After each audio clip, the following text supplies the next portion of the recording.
And so all this that I just showed you is a perfect example of why we have to keep it real here on the Lazy Dog Farm channel. What's up, Lazy Dog fam? I hope everybody out there is having a fantastic day.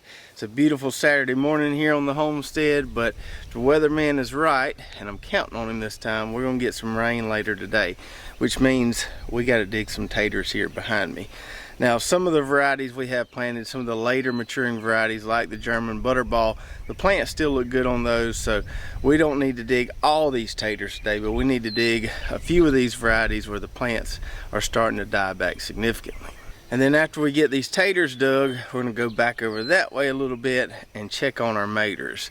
We're starting to see some signs that they're not doing good. Not all of them, a few plants. So we're going to try to figure out what's going on there, maybe what we could have done wrong, if anything.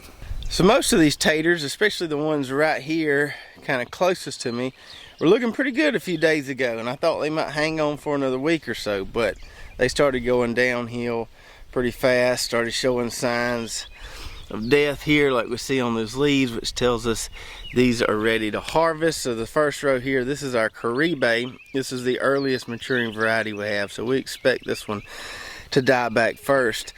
But we're also seeing some signs on this row of Huckleberry Golds right here, so we probably need to get those out today. This third row, which I think is the Baltic Rose, I think it might be okay. We'll just see how froggy we feel if we want to dig them all. I think they could be dug today. And then we have the Kuka Golds over here. We got a couple of them looking like that, so we definitely need to get those out today. Our experimental rows, I think we're going to leave those. The red taters are getting pretty close to being ready to dig. I think we're going to leave those today. I'll dig those and we'll kind of wrap up the results of that experiment here in the next few days.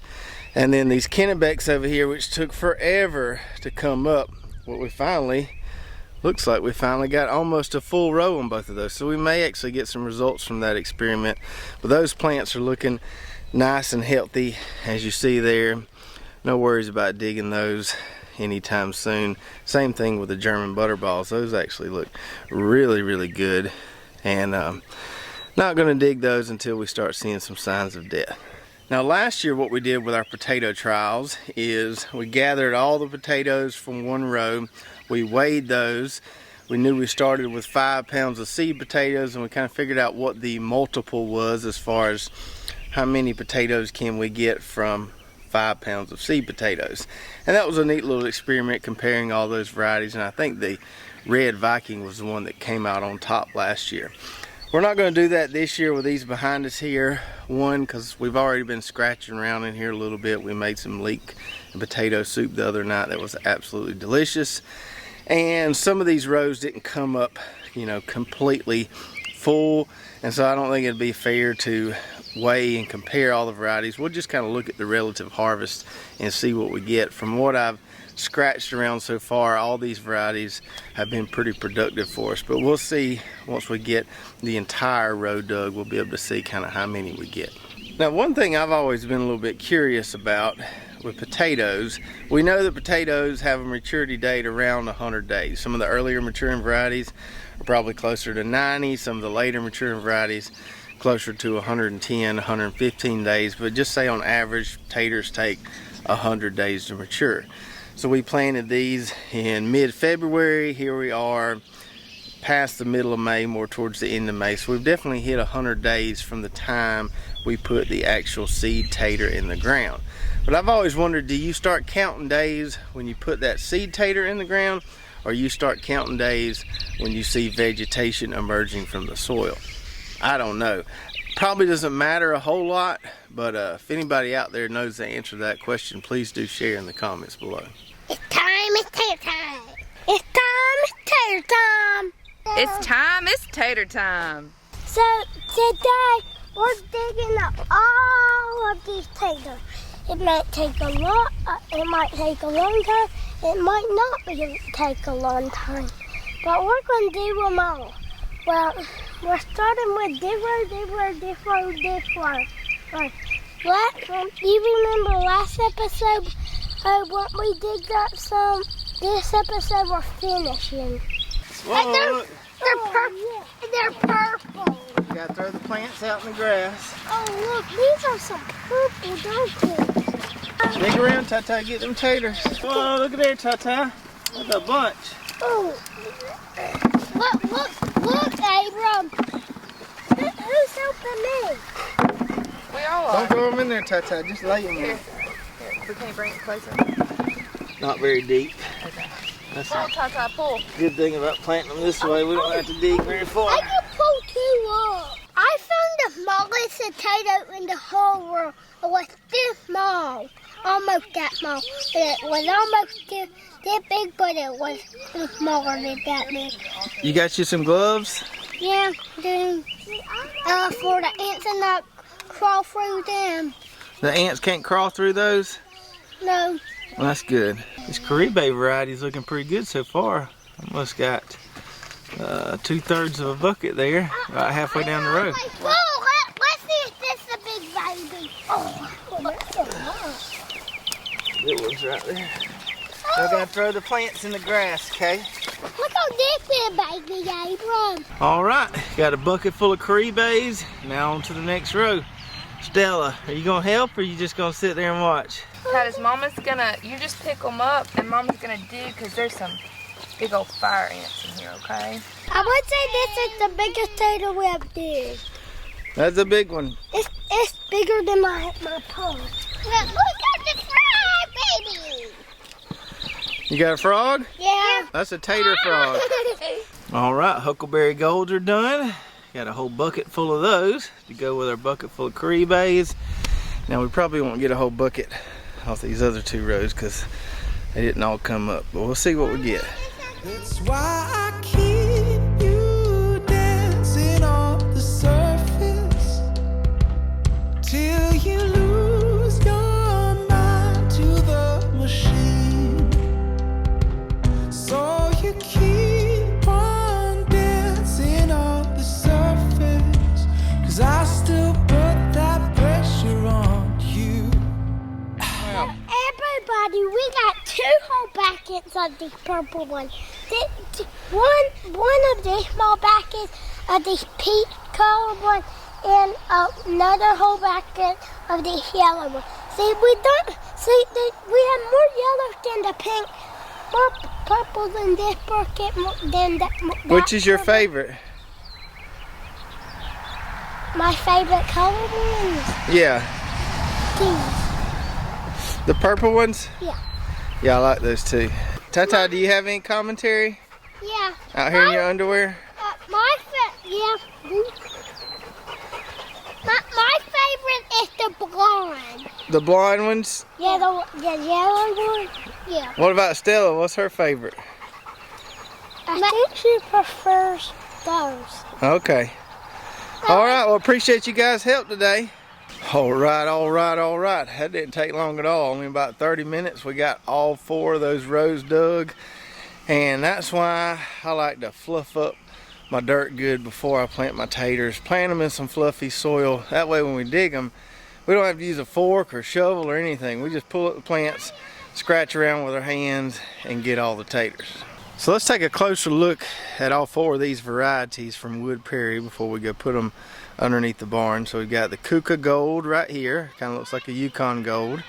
We've got the Baltic Rose right here. We've got the Caribe right here. Kind of looks like a standard red tater, maybe a little more purple tint on the skin there. And then we've got the Huckleberry Gold right here. And that was our biggest tater of all of them that we harvested. That's a pretty good sized tater right there. Now, like I told you earlier, it's kind of hard to compare production apples to apples here because we weren't working with the same amount of plants per row. But we were able to tell a few things while we were harvesting these. So the most productive variety, as far as the most potatoes we were getting per plant, would be this Baltic Rose tater right here. I'd say on average anywhere from 10 to 12 taters per plant. Now we didn't have as many plants as these, that's why we don't have as many of these taters. But if we had a full row of these, we would have more than any other variety. So the Baltic Rose, really productive and really tasty. I'll sacrifice one of these little ones here so you can see the inside of it. You see that there? Nice pretty yellow inside. We put some of those in our leek and tater soup the other night and they were mighty fine. That's a really good eating tater right there. The Kuka Gold did pretty good. I would say it's probably about the same as Yukon Gold. Now the flesh on the inside of these, sacrifice a little one. I don't know if it's quite as yellow as a Yukon Gold is, but these are really good eating taters too. We've been eating some of these. So I really like the Kuka Gold variety. The Huckleberry Gold was very productive for us. Now these are really pretty on the inside. Nice yellow tint, purple outside there. And then lastly, the Caribe. I'll show you what they look like. Let me find a little one here I can sacrifice. So this looks more like a white tater, or excuse me, a red tater with a white inside there. So this would be a good tater to make fries with, stuff like that. A very productive potato. Can't say anything bad about any of these varieties we got from Wood Prairie. I don't know if we'll grow all 4 of these again, or if we'll try new varieties next year. We'll definitely grow a couple of these again, but I'd recommend any of these 4 varieties. Did really well for us. Alright, so now we need to put all these taters on this bottom shelf here of our storage rack, which is almost completely full. So let me put these taters down here on this bottom shelf, then I'll show you a little trick for how we get them to store better underneath this barn. And there we go. We got them in there, separated by variety. Got Kuka Gold, Baltic Rose over there, Caribe, and then Huckleberry Gold over there. So we got them laid in there close, just not stacked on top of one another. So let's talk about tater storage a little bit, which kind of has the same principles as storing onions, sweet taters, a lot of stuff we put on this rack here. 3 main things you want. You want to be cool, you want to be dark, and you want it to be dry. However you can create that environment, that's going to give you the best storage for your taters, onions, garlic, whatever. Now, underneath this barn here, it's not completely dark. There is a little bit of light that comes in from the side. For the most part, it stays completely dry, except every now and then, especially during hurricane season, we get some heavy winds and rain, and some mist can blow in here a little bit on these taters specifically. We stay pretty cool underneath here, a lot cooler than outside obviously, so the cool part's okay, but we have to do one thing to kind of assist with the dark and dry part of the equation, and for that I just use this right here. This is a cheap tablecloth I get from the dollar store down the road. This is a black one, so it's not going to let any light in. It's really thin, and all I do is basically cover that entire shelf of taters with this and just hold it down around the edges with some bricks. Started doing this I think last year, maybe year before last, and it dramatically increased the storage time on my taters. Also kept these ones on the edge here that do get a little light, kept them from turning green. So this is my little trick for my setup underneath the barn here. Now you could certainly store taters in your house in a dark closet. I don't have enough room in my house to store this many taters. This barn has a couple rooms in it that aren't air conditioned and would probably be perfect for storing taters if I had a rack like this inside one of those rooms. That would work great because it stays dark in there, obviously stays dry in there. So cool, dark, dry, whether that's a basement, whether that's a closet in your house, whether that's underneath the barn, just keep those 3 things in mind and your taters will store a lot longer. Alright, now let's talk about some of the unfortunate things we're starting to see on these indeterminate tomatoes. So this trellis system that we're trying for the first time is working really well. A lot of these plants are looking good. A lot of them are absolutely loaded down with maters. We're just waiting on them to turn red. But a few of these plants, and it seems like more of this has happened in this last week, are starting to just bite the dust. Look at this rose plant right here. It's pretty much toast. It started looking bad at the top there, and it kind of just spread to the whole plant there, and it's pretty much done. We just need to pull this up or cut it at the base of the soil there, this thing is not going to recover. And here's another one. So this is a giant crimson plant. Doesn't look as bad as that one I showed you earlier, but it's starting to show those signs. I can tell at the top there something's wrong with it. Don't really know what's wrong with it, but it looks a lot different than that giant crimson plant right there that looks really healthy and is just absolutely loaded down with maters. We got one down here that we're waiting to turn. That may be our first one out of this patch right here. Here's two more right here. Not really sure which variety these two are. I'd have to look at my sheet, but you can see here they just stop growing, starts looking rough at the top, and then it just spreads to the rest of the plant. Same thing here, just looking rough. So we got some plants that are looking really good, and we got some plants that are looking really rough. And like I said, this all kind of just happened within this last week. Now, I'm not a plant pathologist by any means, but there are some viruses, some symptoms I can identify. Some viruses have kind of telltale signs on the leaves. You can tell what it is, but not a lot of the leaves on these plants that are dying back looked damaged. The leaves look fine, it's just the plant just started dying back completely. So who knows what it is. Maybe it's just they don't like our weather down here. Some of these varieties don't, or some of these plants don't. It's not a thing we're seeing across an entire variety. It's just one or two plants per variety have bitten the dust, and it started happening this week when we got really hot on up in the mid-90s. Now, I don't have any historical weather data in front of me, but I feel like this May has been hotter than Mays are supposed to be around here. Seems like we're supposed to be in the mid to high 80s in May down here and not really get to the mid 90s till, you know, later in June and July.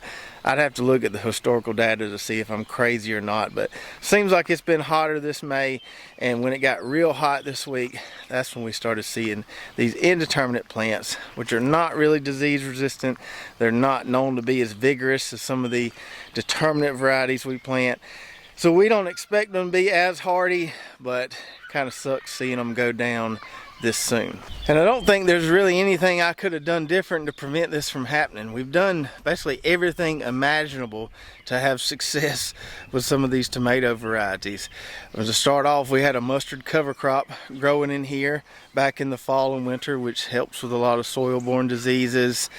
We've got them trellised in a way so that we've got good airflow there in the plants. We've been on a good spraying program. We've got mulch down there so we're not getting soil splashing on the leaves. I mean, I don't know what we could have done different to prevent this from happening, but it is what it is. And that's why I always say we grow these indeterminate or heirloom varieties for fun. They do taste great, they do look cool. It's nice if we get a few of them, but we can't count on these for our tomato production as far as canning or stuff like that, because this can happen. Just 1 week's difference, start seeing a bunch of dead plants. We can't count on these varieties. We know that going in, and that's why we always plant a bunch of those determinate disease-resistant varieties that we know are going to give us some consistent production. So as sad as it may sound, I'm probably going to come in here later this afternoon and remove some of these plants that have obviously bit the dust or are starting to bite the dust. That way, if it's something viral, it doesn't hopefully get spread to the other plants there. It's still unusual to me. You know, I guess these are just weak link plants. Some of the other same varieties or plants from the same variety look fine. Just one plant here, one plant there of some of these varieties just can't hang. And here I'll give you a few more examples of the same thing going on. So these are indeterminate varieties as well, some heirlooms, some giant tomato varieties. That plant there is not as big as these others because I had to replace a plant there. The first one I put there just never really did anything. That plant there looks pretty good. A few of these look pretty good, but if we go down here towards the beginning of the row, we can see that one right there is pretty much toast. This one here is going to be toast in a few days. And so I was going to trellis these the same way we did those over there, kind of with the hanging string. But now that I'm seeing some of these plants bite the dust like this, I don't think it's going to be worth it. So I think I'm just going to use cages here. That way if they do just die, I haven't really lost anything. Doesn't take long for me to throw a cage around these, and I have plenty of cages over there. So I think we're just going to go cages with these, and we'll just see what happens. We'll cross our fingers. Maybe a few of them will hang on so we can try some of these varieties we've never tried before. So now let's compare and contrast what's happening with those versus these disease-resistant varieties right here.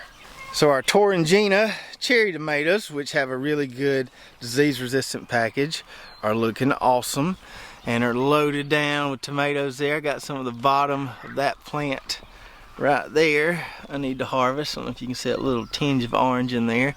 Been snacking on these. They haven't made it in the house yet.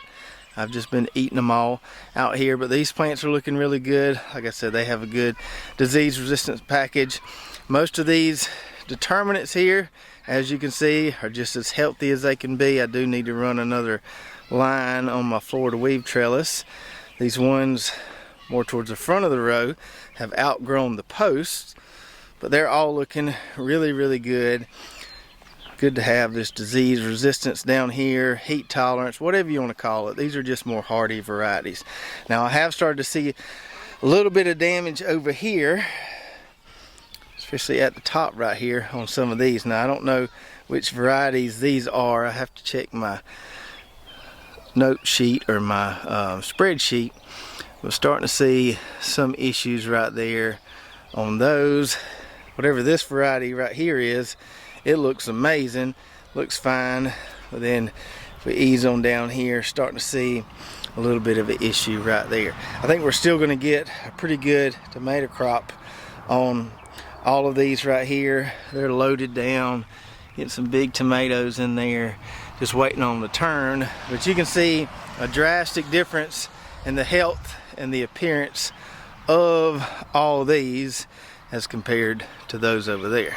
And so all this that I just showed you is a perfect example of why we have to keep it real here on the Lazy Dog Farm channel. I feel like there's a lot of garden creators out there, and it seems that all the rage is growing heirloom varieties so you can save seeds, and the varieties look cool and everything, and they taste great, and they do all that. But you got to be real sometimes. You got to know what could happen going into a situation like this. Now, for a new gardener, you may go out and buy a bunch of these seeds you've heard people talk about, that they're great and all this stuff, and then you put all this effort into growing them, and you come out one day and you see this happening, and you're like, what did I do? You think it's something you did wrong. When in actuality, it's nothing you did wrong. It's just that that variety can't hang in some areas. Now, in some areas of the country, these varieties probably do great. You never have any issues. But down here, we consistently have these kind of issues. We knew we were going to have them. That's why we plant so many plants, and we just hope to have a few that kind of make it into the summer somewhat. But if I'm giving away plants, I always grow extra plants in my greenhouse. If I'm giving away plants, I may give away a few of these, but I'll tell people, okay, don't put a whole lot of investment into these, because they could just be dead all of a sudden one day. I'm going to give you these determinate, these disease-resistant ones. This is going to be your go-to maters. Put your time and effort into these. And I don't feel like there's enough information out there for new gardeners so they can understand, okay, these varieties should be grown just for fun. These varieties over here are going to be your home run hitters. I don't know why more people don't grow the disease-resistant hybrid determinate types. I guess maybe because they don't have these kind of issues like we have down here. But if you are having those kind of issues, I showed you your easy solution. You got to get some of those disease-resistant varieties. Yeah, the seeds are more expensive, but it will pay off in the end. You'll get more production and more harvest. So yes, this is a bit disappointing, but it's not anything completely unexpected. We know this can happen, and the amount of damage or the amount of loss from year to year can differ. Last year we had a pretty good year with indeterminate tomatoes. I don't remember it being as hot in May last year as it has been this year, so that could be a lot of the problem. This year it's just been so hot and so dry, and as we can see, some of these just couldn't take it. But you win some, you lose some. It's not going to stop us from trying to grow some of these varieties, because we really do enjoy when we get to harvest one of those big heirloom tomatoes. But we have our expectations going in. We know that we can't count on these, and this can't be the only type of tomatoes we plant. So I hope you enjoyed the video today. We had some good news and some sad news. Good news was our potato harvest. All those varieties from Wood Prairie did really well for us, and looking forward to trying some more of their varieties next year and some of these same varieties that we grew this year. Obviously sad news about some of the tomato plants. And let me know in the comments below if you live in an area where it's hard to grow these indeterminate or heirloom tomatoes, and kind of how you deal with it. Do you just plant extra? Do you not plant them at all? Let me know kind of what your strategy is.